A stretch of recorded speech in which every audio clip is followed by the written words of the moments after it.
आज हम स्टार्ट करने जा रहे हैं क्लास 7 का मैथ्स का एक्सरसाइज 2C, जिसमें हमने क्वेश्चन नंबर 9 तक हमने कल किया था। आज हम लास्ट 2 क्वेश्चंस करेंगे। तो क्वेश्चन नंबर 10 में कह रहे हैं इन ए floor bouquet.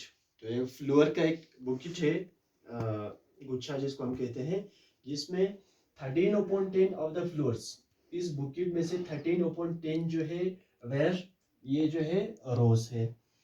2/5 of the floor, और बाकी जो 2/5 पार्ट है इस फ्लोर का वेयर ऑर्चिड, यानी कि ये फ्लोर है। इसके बाद एंड द रिमेनिंग, और इन दोनों के बाद जो बचते हैं, यानी कि 13/30 पार्ट जो था रोज का था, 2/5 पार्ट जो था हमारा ऑर्चिड्स का था। उसके बाद एंड द रिमेनिंग वेयर, और जो बाकी बचते हैं वो था ग्लेडियोली, यानी कि एक फ्लोर का नाम है ये है। इफ द नंबर्स ऑफ, अब इस फ्लोर का जो उन्होंने नंबर्स दे रखा है, फ्लोर्स वेयर 7। अब ये जो ग्लेडियोली यानी कि ये फ्लोर है, इस फ्लोर का जो नंबर है, अमाउंट जो उन्होंने दिया है 7 दिया है। How many flowers were there in all in the bouquet, अब इस पूरे बुकेट में टोटल नंबर ऑफ फ्लोर्स इन तीनों को मिला के कितने होंगे। अब हमें ये तो पता नहीं है, क्योंकि उन्होंने पार्ट्स में दिया है, जैसे 13/30, 2/5 पार्ट, और यहाँ पे जो ये फ्लोर है इसका नंबर जो है 7 दिया है। तो हमें हम इस ये पता करना है हमें कि इस जो बुकेट है इसमें टोटल नंबर ऑफ फ्लोर्स कितने हैं। तो हम क्या करते हैं, सबसे पहले लेट करते हैं, मतलब हम एक्सेप्ट करते हैं, एज्यूम करते हैं, let the number of floors, इस यानी कि बुकेट में जो नंबर ऑफ फ्लोर्स है वो हमने लेट किया, एक्स लेट किया, क्योंकि इसलिए क्या, क्योंकि हमें पता नहीं था। उसके बाद हम क्या करते हैं, नंबर ऑफ, हमारे पास जो रोसेस का जो नंबर है, number of rose, number of रोज जो उन्होंने दिया है वो 13/30 दिया है। उसके बाद नेक्स्ट आते हैं हम इस पे आते हैं ऑर्चिड्स पे, number of orchid floors.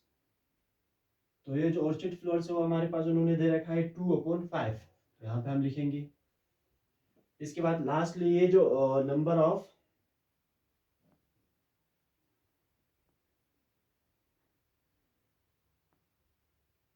Gladioli, ये फ्लोर्स उन्होंने दिया है 7। तो यहाँ पे हमारे पास टोटल 3 फ्लोर्स है, 1 2 3, इन तीनों को मिला के हमने लेट किया है x, यानी कि ये होगा। तो हम क्या करेंगे, इन तीनों को प्लस करेंगे, और इन तीनों, ये तीनों प्लस करने के बाद उनका जो अमाउंट होगा इस x के बराबर होगा।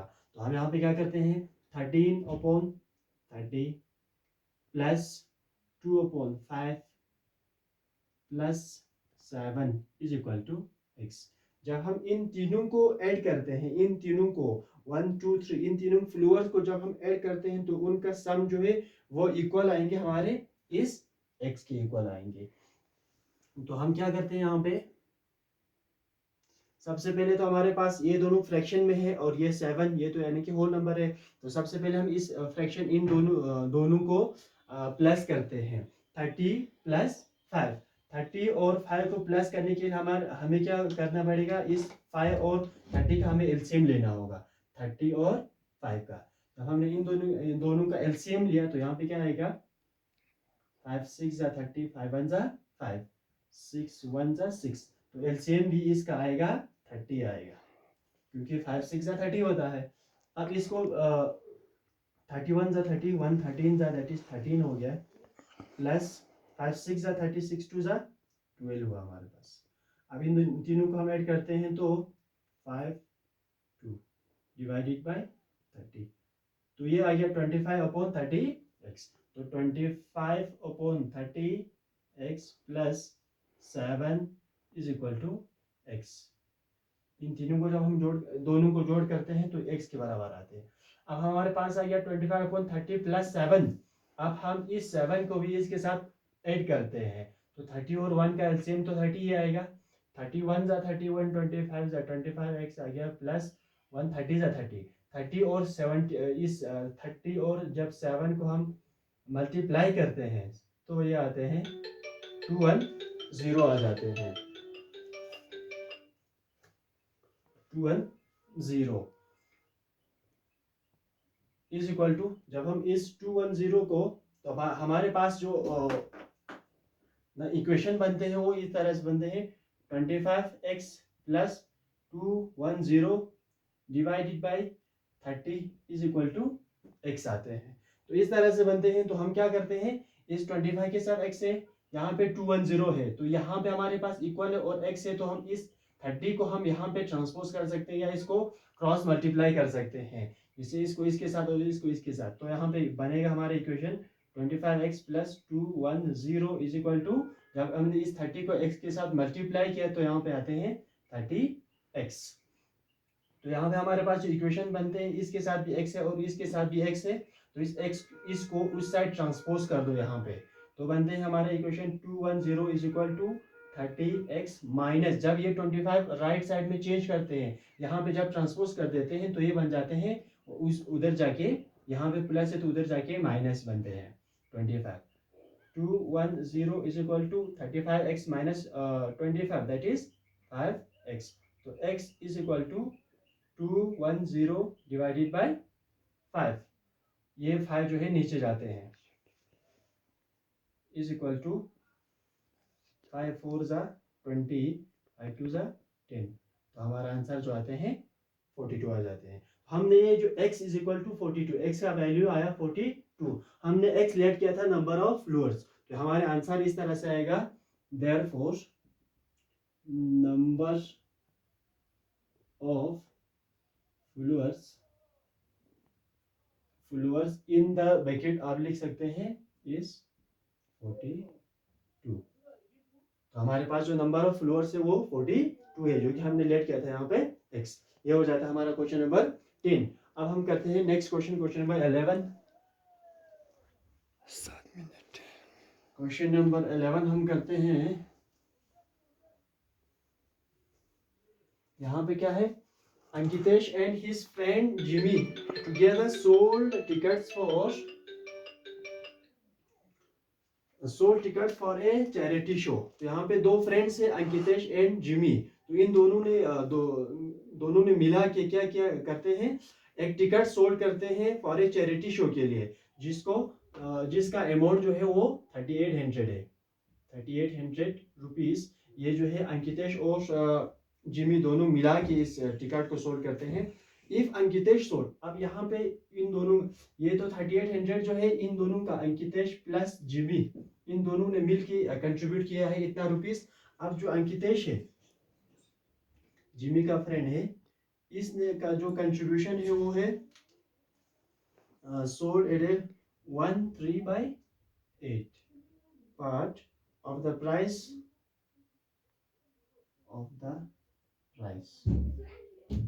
then Jimmy. यहाँ पे जो अंकितेश है, इसने जिमी से 1/3 पोर्शन जो है ज्यादा ऐसा किया है इन्होंने। इसके बाद how much did each of them sold the tickets. अब हमें ये चेक करना है कि इन दोनों ने, जिमी प्लस अंकितेश, इन दोनों ने टोटल मिलके, टोटल यानी कि मिला के, इन दोनों ने टोटल मिला के, तो इन दोनों ने 3800 रुपीज का जो टिकट सोल्ड किया है। अब हमें ये पता करना है कि अलग अलग करके, इन दोनों ने अलग अलग करके कितना टिकट उन्होंने सोल्ड किया है। तो क्या करेंगे, सबसे पहले हम लेट करते हैं, फिर से let the tickets sold by Jimmy that is x। अब हम लेट करते हैं the ticket sold by Jimmy, क्योंकि जिमी का उन्होंने यहाँ पे कोई इंफॉर्मेशन नहीं दिया था, इसलिए हम इसको मानते हैं x, लेट करते हैं। उसके बाद द टिकट्स सोल्ड बाय अंकितेश, तो इस अंकितेश का जो टिकट सोल्ड है वो है 1/3, इसको हम चेंज करते हैं 11/8 और x, ये जो है x का 11/8 है। उसके बाद अब हम क्या करते हैं, x plus 11/8 is equal to 3800। जब हम इन दोनों को मिलाते हैं, ये हो गया जिमी का और ये हो गया अंकितेश का, इन दोनों को जब हम मिलाते हैं तो इन दोनों का कंट्रीब्यूशन जो दोनों का 3800 है। तो हम क्या करते हैं, यहाँ पे 1 है 8 और 1 का एलसीएम 8, इन दोनों को प्लस करते हैं। तो यहाँ पे आते हैं 8x plus 8 1 8 1 11 11 is equal to, ये हो जाता है आपका 19 डिवाइडेड बाय 8x। तो 19 upon 8x is equal to 3800 हो जाते हैं। यहाँ पे इक्वल टू है, यहाँ पे 3800 है और यहाँ पे 8 है। हम क्या करते हैं, सीधा क्रॉस मल्टीप्लाई करते हैं, इसको इसके साथ, इसको इसके साथ। यहाँ पे आते हैं 19x इज इक्वल टू, इसको इसके साथ मल्टीप्लाई करो, 8 0 0 8 0 0 8 8 64 8 3 24 प्लस 6 दैट इज 30। तो x इज इक्वल टू हमारे पास 30,400 डिवाइडेड बाय 19। ये जो 19 जो है x के साथ है वो नीचे जाते हैं। जब हम इन दोनों को डिवाइड करते हैं तो इसका जो आंसर आते हैं वो 1600 आते हैं। तो हमने x जो है लेट किया था, किसका लेट किया था, यहाँ पे हमने लेट किया था let the ticket sold by Jimmy, तो ये आ गया जिमी का। अब हम यहाँ पे हम लिख सकते हैं therefore the tickets sold by Jimmy is equal to 1600। तो हम इस तरह से अंकितेश का निकाल सकते हैं। अंकितेश का हम क्या कर सकते हैं, इस 3800 में से आप 1600 को माइनस कर दो तो सीधा निकल जाएगा अंकितेश का मतलब कितना टिकट सोल्ड किया था वो आप यहाँ पे निकाल लेंगे। यहाँ पे अंकितेश ने कितना यानी कि टिकट सोल्ड किया था उसको यहाँ पे आप लोग निकाल लो। तो ये हो गया हमारा क्वेश्चन नंबर, ये था हमारा क्वेश्चन नंबर 11 था। अब इसी के साथ ही ये एक्सरसाइज 2C जो है कंप्लीट होता है। इसके बाद हम नेक्स्ट वीडियो में कल इसी के साथ एक्सरसाइज 2C हमारा कंप्लीट हो जाता है। अब हम कल जो नया चैप्टर स्टार्ट करने जा रहे हैं जिसका नाम है डिसिमल। तो कल से हम ये चैप्टर नंबर 3 डिसिमल स्टार्ट करते हैं। यहाँ पे हमारा जो ये एक्सरसाइज 2C पूरा कंप्लीट होते हैं और हम नेक्स्ट वीडियो में डिसिमल चैप्टर स्टार्ट कर देंगे। Thank you very much.